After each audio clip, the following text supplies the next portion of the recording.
योगः कर्मसु कौशलम्.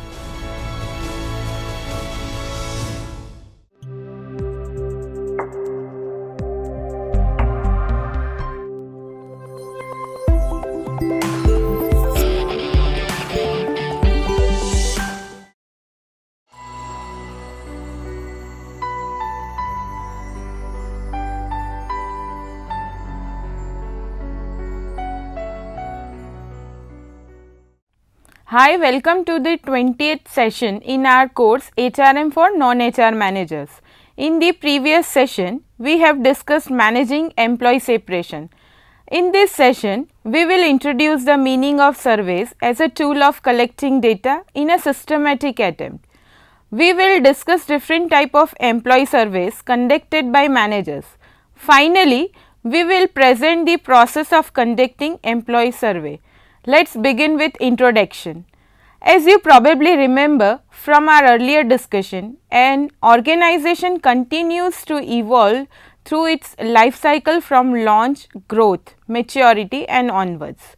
Employees are its members and important stakeholders through all its phases and an important source of bottom-up inputs in solving problems, decisions and other such needs. Every organization has its strategy, structure, systems and culture. Although employees are the organization's members, their positions follow a hierarchy, which may create a skewed power relationship between senior management and employees or a supervisor and their subordinates. Hence, when employees disagree with something, disapprove of something, dislike something which could be a part of strategy, structure, systems or culture, they may not openly express their feelings or opinions, although the dissatisfaction, disagreement and dislike may affect their behavior in some way. The reason why employees prefer not to express their feelings openly can be understood. They may fear the negative consequences of doing so. For example, spoiled professional relations, personal vendetta from the boss or those who are involved, difficult separation process and possible harassment. The professional world is considered to be a small and highly connected. The employee may fear that negative expression against someone may come back to them in future with greater consequences. For example, an employee may discover that the boss against whom he or she had complained in the past is a colleague once again after a few years. The negative sentiments is known to occur frequently when change is introduced. When a leader's style is found to be unacceptable or problematic, when a part of the employment contract or working condition is problematic, for example, pay or promotion, growth opportunity. If an organization introduces a new attendance policy which the employees believe to be rigid, they would feel dissatisfied. If a leader does not treat subordinates with respect, the subordinates will dislike it. If an employer introduces a policy which does not allow employees to carry forward the remaining leave at the end of every year, they may disagree with that move. Consequences of such dissatisfactions or dislike may be serious for the organization. Dissatisfied or disgruntled employees may lose interest in working or working diligently. They may become less and less involved and engaged in their work. Eventually, some employees would leave. Return on investment in employee recruitment, selection, orientation and training would decline. The quality of products and services would decline. Quality of teamwork and interpersonal relations would suffer. Productivity would suffer. There would be other such tell and tell signs or symptoms pointing to possibility that employees nurse negative feelings and opinions without openly discussing their problems. Companies often struggle to find out what bothers the employees and causes problems with performance, quality, productivity and so on. One way to find it out in a safe and anonymous manner is employee survey.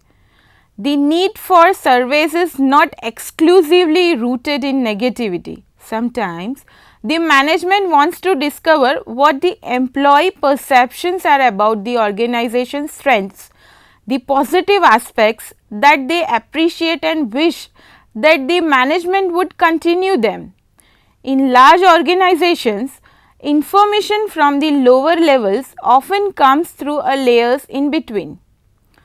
As the information is passed through the levels, some of it gets filtered and some even changes because of the way it is interpreted.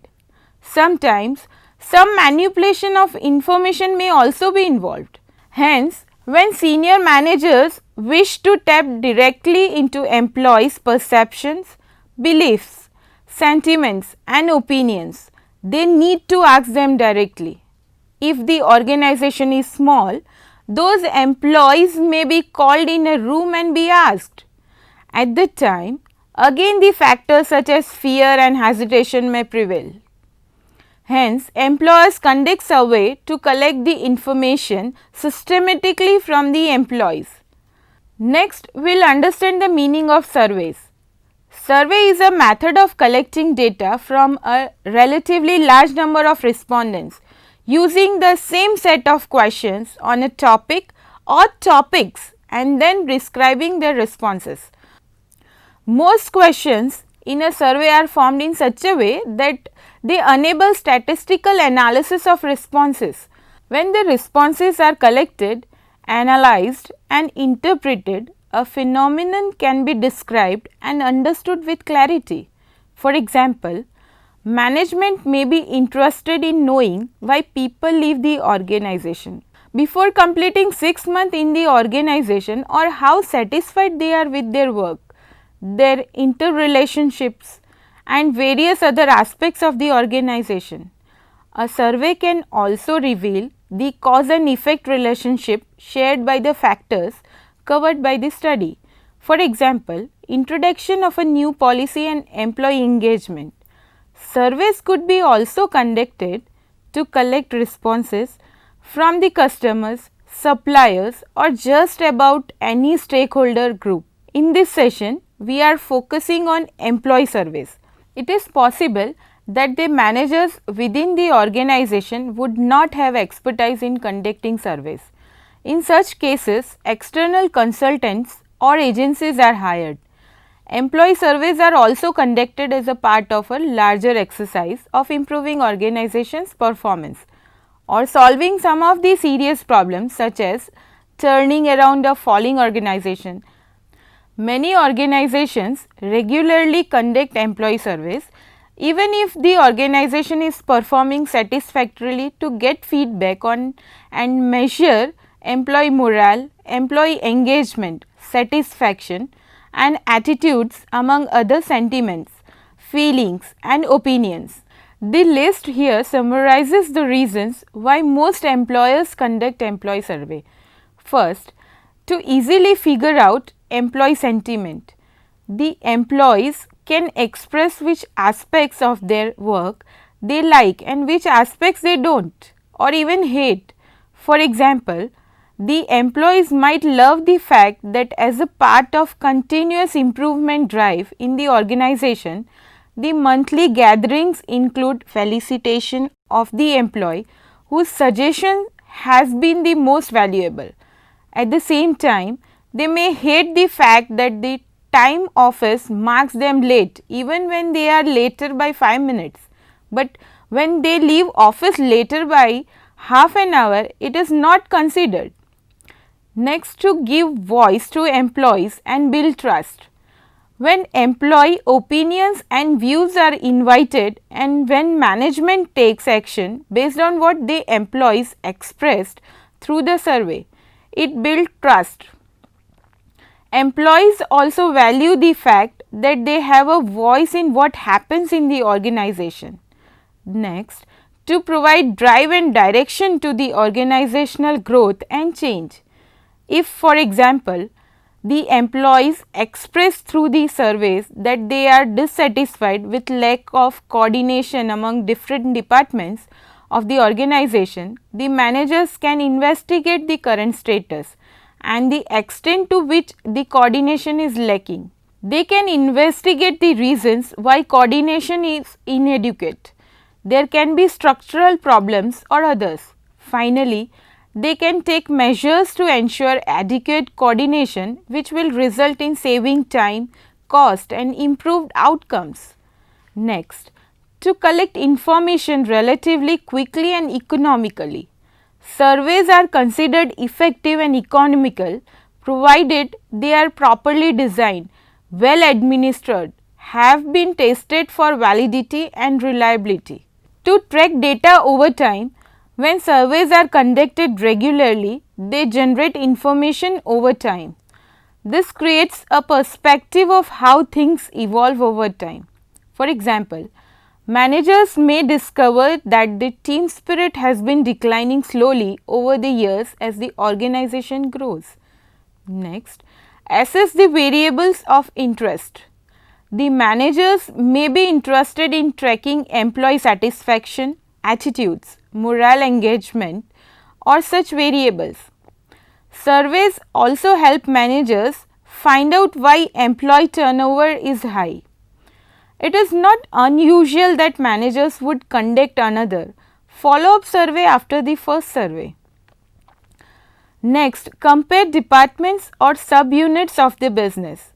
Surveys which are conducted organization-wide allow senior managers to compare the state of affairs across the organization.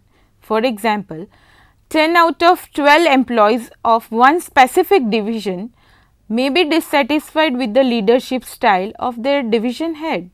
If their level of dissatisfaction is significantly higher than reported by the rest of the divisions, then the senior management needs to take action on the dissatisfaction in the specific division. They may like to verify the employee turnover and other variables of that division with those of the other divisions. For example, they may also talk with the head of the specific division and send him or her to a leadership development program. Last, to collect feedback for decisions taken. Employee surveys can be administered to collect feedback which can be used to assess the impact of management decision on the employee morale, motivation, engagement or such other variables. For example, senior management may decide to roll out a new reward and incentive scheme. Technically, performance should improve after launching such a scheme, but if the employees are unhappy with the scheme, then it will fail to boost their performance. Instead, it may result in employee turnover and negative growth in performance. A survey can reveal the kind and extent of employee approval of the new scheme. The advantages of survey method include generation of a large pool of information in relatively short time and low cost compared with other methods like direct observation or interviews. Interviews also involve questioning, but a survey uses the same set of questions printed on a form where most questions are followed by optional answers for the respondent to choose from.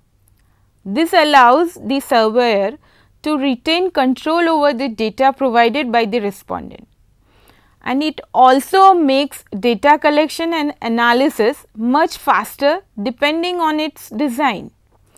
Consider an example of a surveyor who is interested in knowing why the employees would consider leaving the organization. In an interview format, the interviewer may ask, what would be the reasons because of which you would leave the organization? This is an open-ended question and the respondents can give their own reasons. After collecting responses from all the respondents, the researcher will sort and group the answers. In case of survey, the same question may be asked in a way similar to, for each of the following factors, please indicate how important they will be in causing you to leave the organization.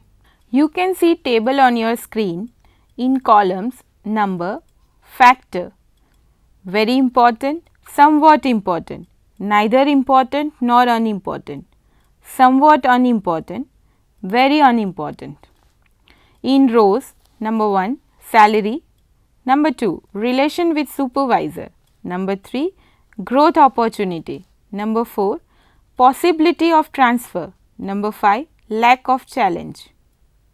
As you can see, the respondent has some choice, but he or she can respond to only the factors pre-selected by the surveyor, and the relative importance also is to be decided as per the scale provided by the surveyor. Thus, the data will be relatively easy to sort and analyze later, and data collection would be relatively faster. We discuss the types of surveys next. There is no theoretical principle that determines which types of employee surveys can or should be collected. So, we will present some of the most frequently used employee surveys here. Susan DiFranzo of Snap Surveys mentions 10 types of employee surveys that her company helps the clients conduct, and we have added 4 more surveys frequently conducted by or with the help of HR managers. Number 1, employee attitude surveys aim at assessing the employees' attitudes about specific topics. Attitudes by definition are the tendency of people to think, feel and act in a positive, neutral or negative way towards a subject. The subject here could be issues such as proposed change in technology, matters such as the idea of maternity leave, arrangements such as flexi time for example. Number 2, employee opinion surveys help discover views and beliefs held by employees on issues of interest. For example, changing the decentralized form of operation to centralized form across the offices. Number 3, employee satisfaction surveys help determine the root cause of dissatisfaction issues and target them accordingly. Number 4, employee engagement surveys help measure how engaged, eager and dedicated employees are with respect to their job, co-workers, management and the company. Number 5, employee performance feedback helps management evaluate an employee job performance, including steps to improve or redirect activities as needed based on the feedback provided by the people in related positions, including co-workers, supervisors, managers, subordinates, vendors and customers. Number 6, organizational assessment surveys help measure the key strengths and weaknesses in a company. Number 7, employer improvement surveys give employees the chance to provide constructive criticism about their employer. Employers use this information to strategize ways to improve their organizational processes and identify areas of weaknesses. Number 8, employee exit surveys provide valuable insight into workplace relationships, training, opportunities for growth and work processes within an organization. Number 9, employee compensation and benefits surveys collect information on employee satisfaction with the benefits offered by the organization.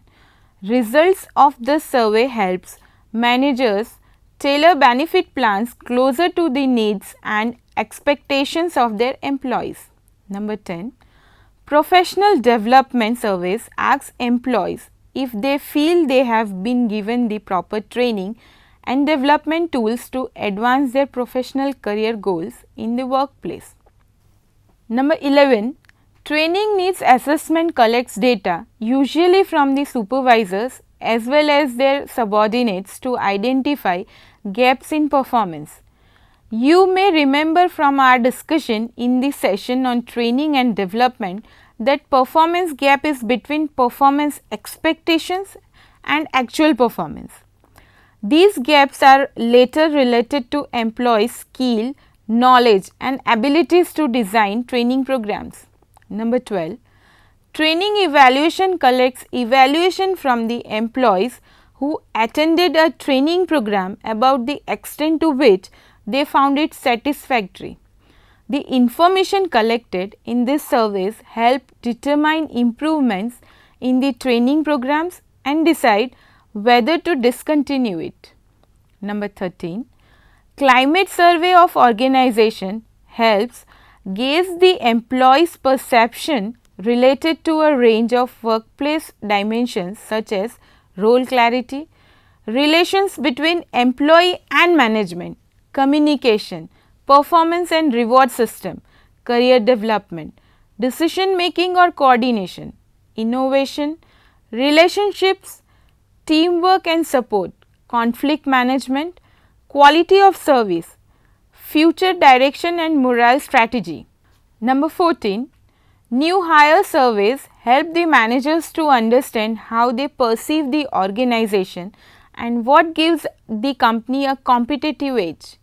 Frequently asked questions include, what made you choose our company over others? Or, how did you hear about our company? What was your interviewing experience like from a process and people perspective? Obtaining answers usually helps improve the recruitment and selection process.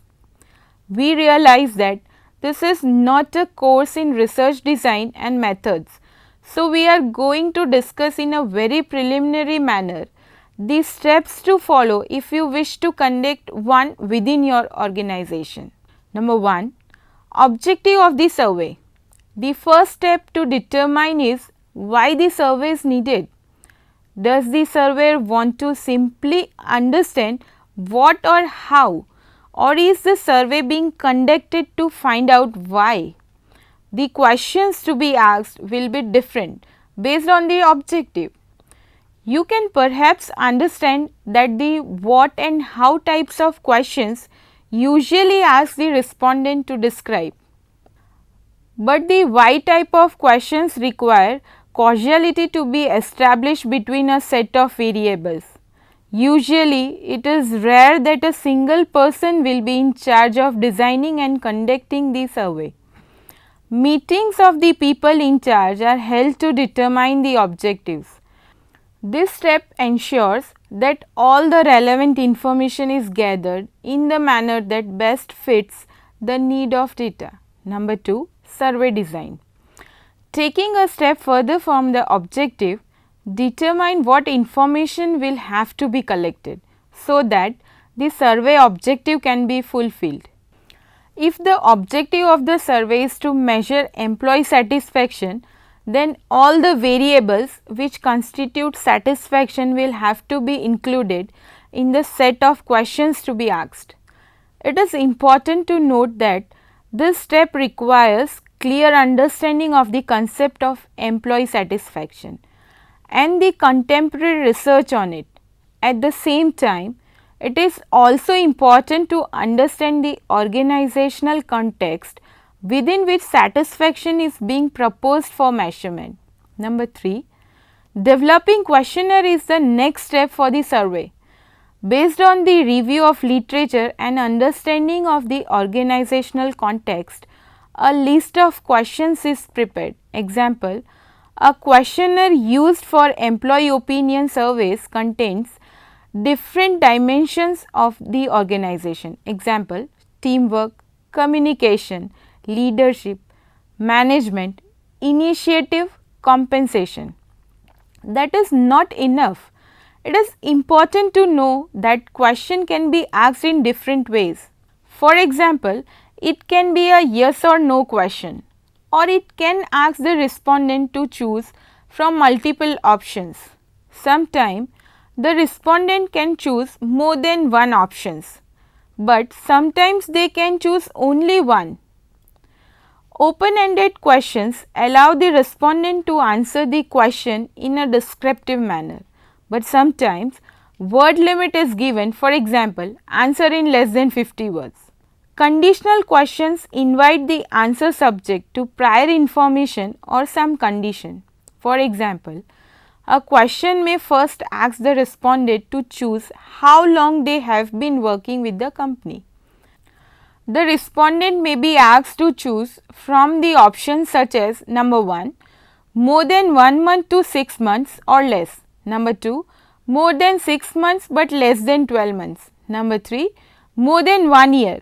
The next question may be preceded by the instruction. If you have chosen the option 1 in the question above, proceed to answer the next question. If you have chosen any option other than 1 in the question above, skip the question number. Number 4, select the rating scale, the selection of which options the respondent will choose from while answering the questions is almost as important as selecting the question itself. While asking for the numeric information, a number or range of values can be provided.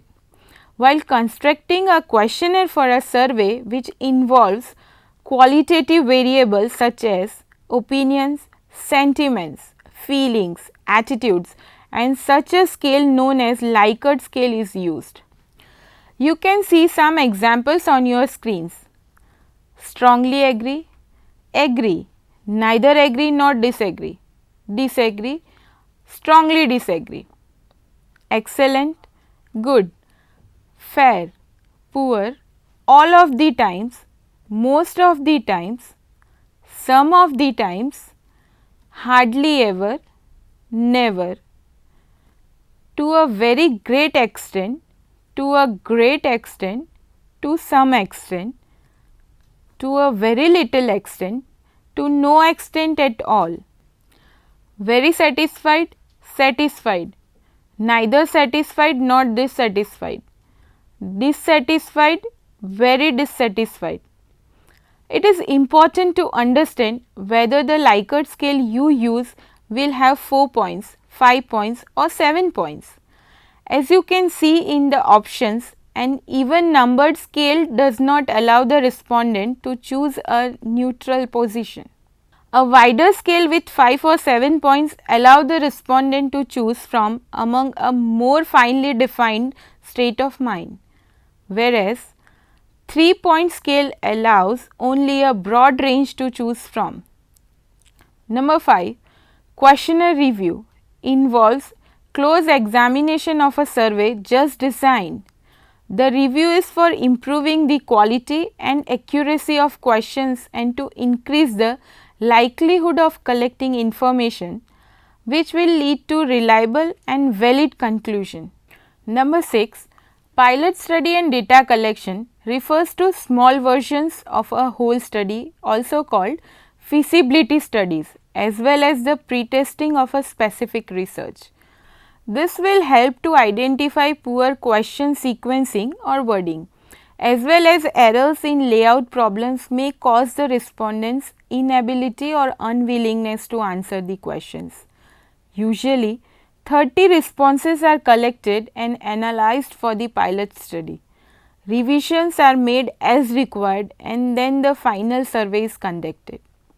Number 7, analysis of the data. A document usually in Excel format is maintained for all the data collected through the survey.